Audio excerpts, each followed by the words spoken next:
रोशनी प्रवीण ने देश का नाम किया रोशन। किशनगंज की सामाजिक कार्यकर्ता रोशनी प्रवीण संयुक्त राष्ट्र में देंगी भाषण। चुनौतियों से लड़कर जेनेवा का सफर किया तय, इलाके की लड़कियों के लिए बनी मिसाल।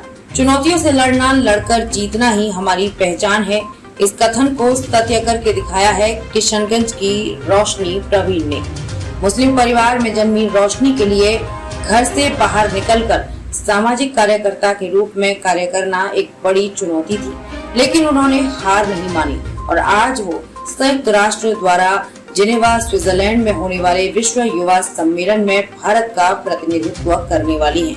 गौरतलब हो कि बाल विवाह जैसी कुरीतियों के खिलाफ लड़ाई लड़ रही रोशनी परवीन अब विश्व पटल पर अपनी बातों को रखेंगी। ये गौरव की बात न सिर्फ किशनगंज के लिए है बल्कि देश के लिए है।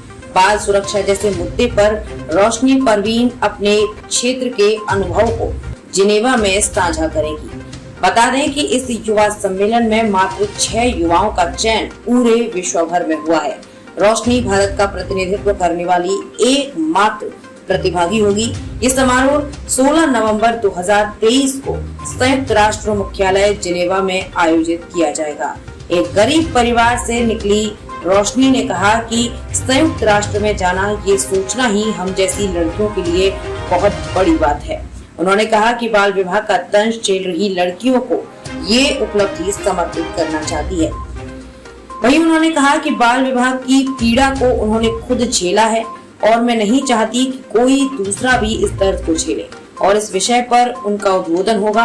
रोशनी ने कहा कि मेरा एक ही उद्देश्य है कि ग्रामीण क्षेत्रों की बच्चियों को आगे लाया जाए और वो पढ़ाई पूरी कर पाए। बता दें कि रोशनी यूनिसेफ सहित कई संगठनों के साथ काम कर चुकी हैं और वो अब बाल विवाह जैसी कुरीति को रोकने के लिए स्वतंत्र रूप से कार्य कर रही है। उनकी इस सफलता के बाद परिजनों सहित उनके साथ काम करने वाली महिलाओं और जिलेवासियों में हर्ष का माहौल है।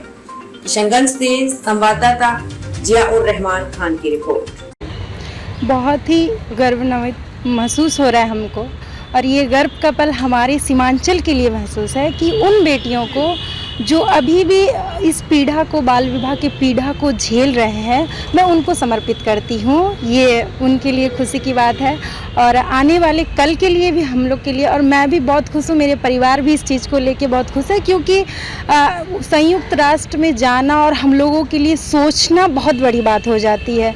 तो बहुत खुशी की पल है ये। किस विषय पे वहाँ पे आप अभी चाइल्ड मैरिज पे बात हो रही है, क्योंकि बाल विवाह मुक्त होगी मैं खुद हूँ इसकी, और मैं नहीं चाह रही हूँ कि कोई बच्चा भी इस पीड़ा को, इस दर्द को झेले। तो चाइल्ड मैरिज पे ज़्यादा फोकस है और इसमें आप सभी की सहयोग चाहिए। उन बच्चियों, उन ग्रामीण क्षेत्र की बच्चियों को इसमें आगे लाना है कि बाल विवाह ना हो, उस बच्ची शोषण में वो पीड़ित ना हो, उससे हमको बाहर लाना है। इसी तरह मैं जागरूकता कार्यक्रम करती हूँ आगे भी, और आगे करती रहूँगी, जो हो बच्चों के लिए बेहतर कर पाऊँ। घर की दहलीज जब आपने पार की थी, इस क्षेत्र में आई थी, इस क्षेत्र को चुना था, तो किस तरह की कठिनाइयाँ आई थी आपको? बहुत सारी चुनौतियाँ आ रहे हैं बच्चियों को, महिलाओं को, क्योंकि जब मैं खुद अगर बाहर निकली तो कैरेक्टर पे, क्योंकि हम लोग खुद एक मुस्लिम कम्युनिटी से बिलोंग करते हैं, तो हमको और ज़्यादा चैलेंजेस फेस करने पड़ते हैं हमारे हदीस को लेकर के।